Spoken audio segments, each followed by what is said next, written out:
नमस्कार, स्वागत है आप सभी का सीएल लर्निंग पॉइंट में। हम लोग सिंटेक्स टॉपिक पे बात कर रहे थे और सिंटेक्स का ये जो है क्लास नंबर 8 है और हम लोग सिंटेक्स पे और आज कुछ और पॉइंट पे डिस्कशन करेंगे। काफ़ी इम्पोर्टेंट टॉपिक है ये और आइए आज का पॉइंट हम लोग स्टार्ट करते हैं बिना टाइम लॉस किए। देखिए, आज का भी पहले मैंने एग्जाम्पल आपके सामने रखा है और एक और इम्पॉर्टेंट चीज़, ये क्लास नंबर 8 है। तो यदि इस क्लास नंबर 8 को समझना है, आगे के 2 पॉइंट्स को, तो आपको क्लास नंबर 7 जरूर समझ में आना चाहिए। तो आप क्लास नंबर 7 जरूर देखें, उसके बाद क्लास नंबर 8। तो हमने आपके सामने एग्जाम्पल रखा और एग्जाम्पल से हम लोग थ्योरी निकालने की कोशिश करेंगे। इस सेंटेंस को हम लोग थोड़ा सा ऑब्जर्व करेंगे। जैसे इस वाले सेंटेंस में सबसे पहले अंक की चर्चा की गई है और अंक के बाद ये मैन जो है, ध्यान दीजिएगा, वो कमिटी को माप रहा है। तो अतः मैन यहां पे क्या हुआ? मापक हुआ। और कमिटी क्या हुआ? कमिटी वह हुआ जिसे मापा जा रहा है। ध्यान दीजिएगा, बड़ा थोड़ा सा टफ पॉइंट है। चूंकि 12th के सिलेबस में बड़ा कम ही इसे पढ़ाया जाता है, थोड़ा सा एडवांस लेवल का है, लेकिन एयरफोर्स और 12th बेसिस पे जितने भी डिफेंस के एग्जाम होते हैं उसके लिए काफ़ी इंपॉर्टेंट है। और इसी पॉइंट में से कहीं से एक इस बार क्वेश्चन भी 12th बोर्ड एग्जाम में पूछ चुका है। तो मैं वो सारे वैसे संभावित पॉइंट्स पे डिस्कशन करना चाहता हूँ जो आपके 12th बोर्ड एग्जाम के लिए और एयरफोर्स नेवी एनडीए में अंग्रेजी के एग्जाम में जब आप बैठे तो आपको ऐसा फील ना हो कि नहीं हमने कुछ नहीं पढ़ा।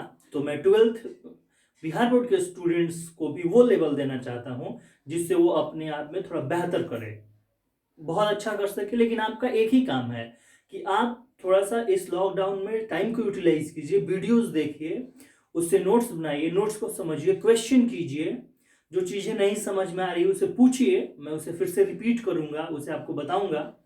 और आप इस टाइम को यूटिलाइज कीजिए, टाइम को यूटिलाइज कीजिएगा तभी समझ में आएगा। क्योंकि एक्सप्लेनेशन, लॉजिक और कॉन्सेप्ट कितना भी बेहतर क्यों ना हो, आपको भी थोड़ा सा काम जरूर करना पड़ेगा।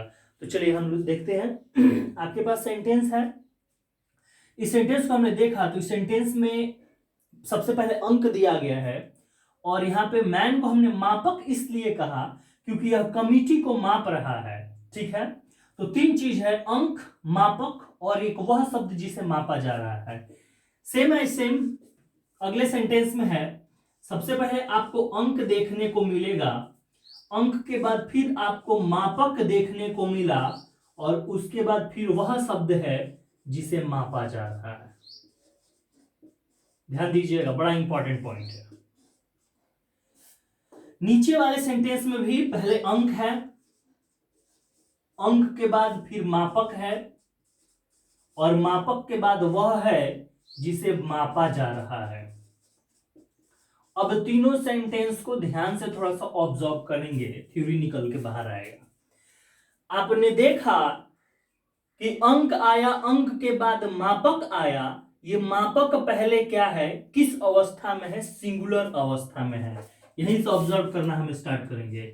मापक किस अवस्था में है? सिंगुलर अवस्था में है। यहां पे भी अंक आया और अंक के बाद मापक आया है, तो यह भी मापक किस अवस्था में है? सिंगुलर अवस्था में है। यहां पे भी अंक आया है, अंक के बाद मापक आया है और ये मापक किस अवस्था में है? सिंगुलर अवस्था में है। ध्यान दीजिएगा, अब यहां से आपको समझना है कि अंक के बाद मापक आ रहा है तो मापक हर जगह कैसी अवस्था में है? सिंगुलर अवस्था में है। लेकिन उसके बाद वह शब्द जिसे मापा जा रहा है वह यहां पे सिंगुलर है, तो यहां पे प्लूरल है, तो कहीं सिंगुलर है। आप कंक्लूजन क्या निकाल रहे हैं कि यदि किसी एक वाक्य में, यदि किसी सेंटेंस में सबसे पहले अंक आए और अंक के बाद मापक आए और मापक के बाद वह शब्द आए जिसे मापा जा रहा है, तो मापक तो सिंगुलर बना रहेगा। देख रहे हैं ना, मापक है वो सिंगुलर बना रहेगा, लेकिन जिसे मापा जा रहा है वह सिंगुलर भी रहेगा और प्लूरल भी रहेगा, और जैसा रहेगा वैसा ही भाव लेगा। एग्जाम्पल, 10 मैन कमिटी सिंगुलर अवस्था में आपको दिख रहा है, आप सिंगुलर भाव यूज कीजिएगा। 5 डजन पेंसिल्स, समझ में आ रहा है ना, 5 डजन पेंसिल्स प्लूरल है, और आपको वर्ब यहाँ पे कैसा दिख रहा है, are is a plural verb दिख रहा है ना, यहाँ पे हम लोग प्लूरल वर्ब का यूज किए हैं।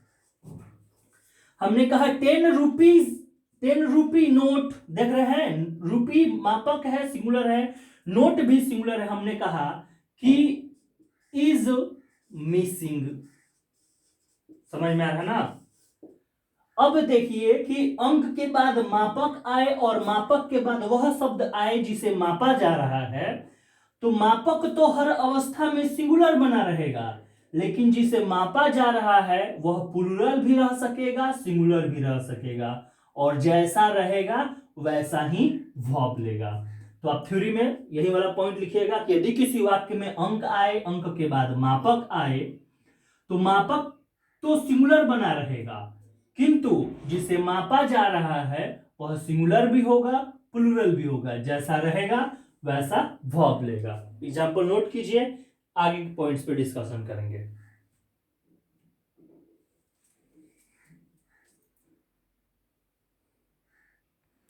चलिए एग्जाम्पल देखिए पहले, इसी एग्जाम्पल से फिर इस बार हम लोग थ्योरी निकालेंगे। दो एग्जाम्पल आपके सामने हमने रखा है और दोनों एग्जाम्पल को देखिए ध्यान से। पहला एग्जाम्पल है, हम रीड कर रहे हैं 1 5 रूपी नोट इज मिसिंग, और दूसरा है 500 रूपी नोट आर मिसिंग। अब ध्यान से देखिए दोनों सेंटेंस को, दोनों सेंटेंस को देखेंगे तो सबसे पहले हम देखेंगे कि हमको सबसे पहले क्या मिल रहा है, अंक मिल रहा है, और इसमें कुछ नया आया, क्या कि अंक के बाद पुनः अंक मिल रहा है। ध्यान दीजिएगा, अगले पॉइंट से ये डिफरेंट है, क्योंकि उसमें अंक था, अंक के बाद मापक था, लेकिन इसमें अंक आया और अंक के बाद पुनः अंक आया, और उसके बाद कौन आ रहा है, मापक आ रहा है, और मापक के बाद वह शब्द आ रहा है जिसे मापा जा रहा है, मापा जा रहा है। अब ध्यान से देखिए, उसके बाद क्या आ गया है, वर्ब आ गया है। अब हमें ध्यान से समझना है कि यदि किसी वाक्य में, थ्योरी देखिए निकलेगा, यदि किसी वाक्य में अंक आए और अंक के बाद पुनः अंक आए और उसके बाद मापक आए, पहले अंक उसके बाद पुनः अंक और उसके बाद मापक आए, तथा उसके बाद वह शब्द जिसे मापा जा रहा है, तो मापक तो देख रहे हैं ना सिंगुलर बना हुआ है, मापक तो सिंगुलर बना हुआ है, यहां पे यह मापक, यहां पे यह मापक, और दोनों जगह इसकी अवस्था क्या है, सिंगुलर है, दोनों जगह इसकी अवस्था क्या है, सिंगुलर है। तो यदि अंक के बाद अंक आए उसके बाद मापक आए, तो मापक तो सिंगुलर बना रहेगा, लेकिन जिसे मापा जा रहा है वह सिंगुलर भी होगा और प्लूरल भी। दिख रहा है 1 5 rupee note is missing, note is singular, हमने सिंगुलर वर्ब का यूज किया, लेकिन हमने कहा 500 रूपी नोट्स आर मिसिंग, यहां पे जिसे मापा जा रहा है वह प्लूरल हुआ, तो हम लोग प्लूरल वर्ब यूज करेंगे। समझ क्या रहे हैं आप यह समझ रहे हैं कि क्रिया का निर्णय, वर्ब का निर्णय कौन कर रहा है, तो वर्ब का निर्णय वह शब्द कर रहा है जिसे क्या किया जा रहा है, मापा जा रहा है। तो वर्ब का निर्णय कैसे कर रहा है, तो यदि वह शब्द, वाक्य का वह शब्द जिसे मापा जा रहा है, यदि वह सिंगुलर है तो सिंगुलर वर्ब ले रहा है, और यदि वह प्लूरल है तो प्लूरल वर्ब ले रहा है। सिचुएशन क्या क्या हुआ, थ्योरी क्या हुआ, ध्यान समझिएगा। लिखना है कि यदि किसी अंक में, यदि किसी वाक्य में अंक के बाद पुनः अंक आए, उसके बाद मापक आए, तथा उसके बाद वह शब्द जिसे मापा जा रहा है, तो मापक तो सिंगुलर बना रहेगा, लेकिन वह शब्द जिसे मापा जा रहा है सिंगुलर तथा प्लूरल रहकर क्रिया का निर्णय करेगा, वर्ब का निर्णय करेगा। यहां पे सिंगुलर था तो सिंगुलर वर्ब लिया, और प्लूरल था तो प्लूरल वर्ब। एग्जांपल नोट कीजिए, अगले पॉइंट पे बात करेंगे। एग्जांपल जल्दी नोट कीजिए। देखिए अगला पॉइंट समझिए ध्यान से। हमने कहा कि जब कोई भी वर्ब हो, वर्ब आप समझते हैं, वर्ब की चर्चा हम किए हैं इसी टॉपिक में फर्स्ट। मान लीजिए वॉक, वॉक का मतलब होता है टहलना, एक वर्ब है। थोड़ा सा वर्ब को एक बार देख लीजिए, छोटा सा एक ट्रिक दे रहे हैं कि ऐसा कोई भी अंग्रेजी शब्द का हिंदी अर्थ निकालने पे उसके अंत में आए ना, समझ में आ रहा है ना, वो सारे शब्दों को आप समझिए वर्ब। एग्जांपल देख लीजिए, आप खुद ही डिसाइड कर लीजिए। ईट का मतलब क्या होता है, खाना, अंत में क्या आया, ना। गो का मतलब क्या होता है, जाना, अंत में क्या आया, ना। कम का मतलब क्या होता है, आना, अंत में क्या आया, ना। ये सारे शब्द वर्ब है। तो आपको ऐसे भी याद रख सकते हैं, इसके अलावा भी बहुत सारे हमने आपको कॉन्सेप्ट और थ्योरी बताया है, तो उसे आप समझिए। अब देखिए ध्यान से कि यदि हमने कहा कि किसी वाक्य में, इससे पहले आप जानते थे कि किसी भी वाक्य में सब्जेक्ट जो होता है वो या तो नाउन होता है या प्रोनाउन होता है, लेकिन आज हम एक आपको और बात बताने जा रहे हैं कि किसी वाक्य का सब्जेक्ट वर्ब भी हो सकता है। आप थोड़ा सा आश्चर्यचकित होंगे कि वर्ब किसी वाक्य का सब्जेक्ट कैसे हो सकता है। बिल्कुल हो सकता है, लेकिन उसमें थोड़ा सा परिवर्तन करना होगा। परिवर्तन क्या हो गया, ध्यान से देखिए। हमने कहा कि यदि किसी वर्ब के पहले टू लगा दिया जाए, किसी वर्ब के पहले टू लगा दिया जाए और इससे किस चीज का काम लिया जाए, सब्जेक्ट का काम लिया जाए। यदि किसी वर्ब के पहले टू लगाकर उससे सब्जेक्ट का काम किया जाए, तो अब इसकी जो अवस्था होगी इसको हम लोग मान के चलेंगे कि ये सिंगुलर सब्जेक्ट का काम कर रहा है। कैसा सब्जेक्ट है, सिंगुलर सब्जेक्ट। और सिंटेक्स का नंबर 1 पॉइंट हमने पढ़ाया है, सिंगुलर सब्जेक्ट के साथ क्या लगेगा, सिंगुलर वर्ब लगेगा। तो टू वॉक, ठीक है, हमने आपको दिया ब्लैंक्स और भरने को दिया इज या आर, गुड एक्सरसाइज। मतलब टहलना क्या है, एक अच्छा व्यायाम है, इज अ गुड एक्सरसाइज, ठीक है। To walk is a good exercise. अब आप क्या सिलेक्ट कीजिएगा, आप सिलेक्ट वर्ब सिलेक्ट करने से पहले माइंड में सेट कर लीजिए कि यदि वर्ब के पहले टू लगाकर उसे सब्जेक्ट का काम लिया जाता है उसे सिंगुलर समझा जाता है। और सिंटेक्स का नियम कहता है कि यदि सब्जेक्ट सिंगुलर रहे तो वर्ब कैसा दिया जाएगा, सिंगुलर। अर्थात to walk is a good exercise. Got it, point समझ में आया। एग्जांपल नोट कीजिए, एग्जांपल जल्दी से नोट कीजिए और अगला पॉइंट देखिए, टू वॉक। आगे देखिए, ध्यान से सुनिए। हमने कहा कि यदि किसी वर्ब के अंत में आईएनजी लगा दिया जाए, यदि किसी वर्ब के अंत में आईएनजी लगाकर उसे सब्जेक्ट का काम किया जाए, जैसे मान लीजिए लर्न का मतलब होता है सीखना, इसके अंत में हमने लगा दिया आईएनजी, बन गया लर्निंग। तो अब इसके अंत में आईएनजी लगाकर हम इससे सब्जेक्ट का यदि काम लेंगे, मतलब तो वैसी अवस्था में भी इसको हम सिंगुलर समझेंगे। दोनों अवस्था समझिए कि यदि वर्ब के पहले टू लगाकर उससे हम सब्जेक्ट का काम कर लेते हैं उसे भी हम सिंगुलर समझते हैं, और यदि वर्ब के अंत में आईएनजी लगाकर उससे सब्जेक्ट का काम लेते हैं उसे भी हम लोग सिंगुलर समझते हैं। तो सिंगुलर सब्जेक्ट के साथ सिंगुलर वर्ब। एग्जांपल देखिए, हमने कहा learning from mistakes, learning from mistakes is an important part of life। मतलब गलतियों से सीखना हमारे जीवन का एक महत्वपूर्ण अंग है।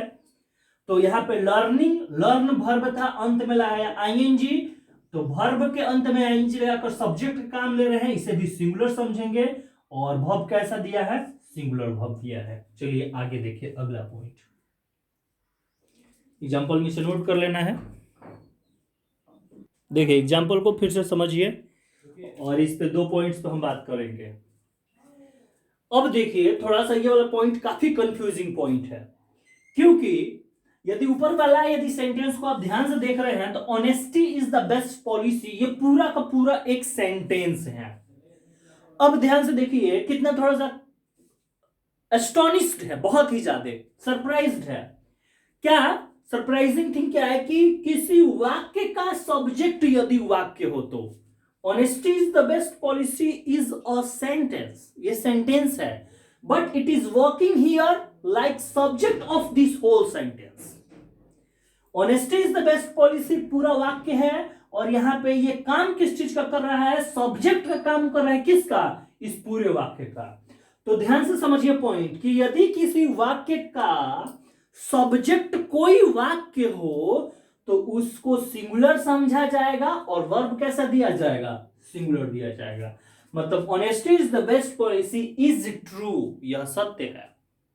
अगला देखिए, अगला पॉइंट, यदि किसी वाक्य का सब्जेक्ट जो है वो कोई फ्रेज हो, इडियम्स हो, समझ में आ रहा है ना, मतलब मुहावरा हो, कोई कथन हो, तो उसे भी हम लोग सिंगुलर समझकर सिंगुलर भाव देंगे। जैसे कैट्स एंड डॉग्स एक काफी फेमस फ्रेज होता है, और कैट्स एंड डॉग्स का मतलब होता है मूसलाधार बारिश होना, ठीक है। आप कैट्स एंड डॉग्स का मतलब समझिए कुत्ता एंड बिल्ली, ऐसा नहीं है।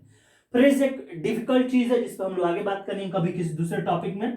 तो कैट्स एंड डॉग्स क्या है, यहां पे काम कर रहा है इस पूरे वाक्य में सब्जेक्ट का। तो यही हमने कहा कि जब किसी वाक्य में फ्रेज काम कर रहा हो सब्जेक्ट का तो उसे सिंगुलर समझकर सिंगुलर वर्ब देंगे। ये दो पॉइंट इसे ध्यान से समझ लीजिए, एग्जांपल देख लीजिए, और इसके बाद हम लोग आगे के और इसमें कुछ और भी पॉइंट्स है उसे हम लोग बात करेंगे। लगभग 1 या 2 क्लास और सिंटेक्स पे बात करेंगे। उसके बाद हम लोग अपने आगे अगले टॉपिक मॉडल वर्ब की ओर बढ़ेंगे, ठीक है। तो सारे पॉइंट्स को रिवीजन कीजिए। मैं फिर एक बार आपको स्ट्रेस दे कहता हूं कि टाइम का यूटिलाइज कीजिए, क्योंकि टाइम एक बार हाथ से निकल गया तो वो फिर वापस नहीं आ सकता है। तो ये बहुत ही अच्छा समझिए कि कुछ बुरा भी हो रहा है तो साथ साथ कुछ अच्छा भी हो रहा है। आपके पास समय है अपने आप में सुधार करने की, अपने आप में इंप्रूवमेंट करने की। यदि आपके अंदर एक छोटा सा भी परिवर्तन होता है ना तो वो आपकी सफलता में बहुत बड़ा भूमिका निभाने वाला है। तो इसीलिए इस समय का परिवर्तन कीजिए। और चूंकि हम ऐसा तो बिल्कुल नहीं कह पाएंगे कि आप लोग मोबाइल का यूज ना कीजिए, क्योंकि मोबाइल से ही सारा काम हो रहा है, लेकिन मोबाइल में भी पॉजिटिव थिंग्स पे ज्यादा जोर दीजिए। ये नहीं कि पूरे दिन व्हाट्सएप ही चला रहे हैं, पूरे दिन स्टेटस ही बदल रहे हैं, पूरे दिन यूट्यूब ही देख रहे हैं। तो यूट्यूब ऑफ कोर्स देखिए, लेकिन यूट्यूब देखिए तो अपने काम की चीजें, व्हाट्सएप जरूर चलाइए लेकिन अपने स्टूडेंट्स पार्टनर के साथ डिस्कशन करने के लिए। तो छोटा सा कुछ मेरा रिक्वेस्ट है।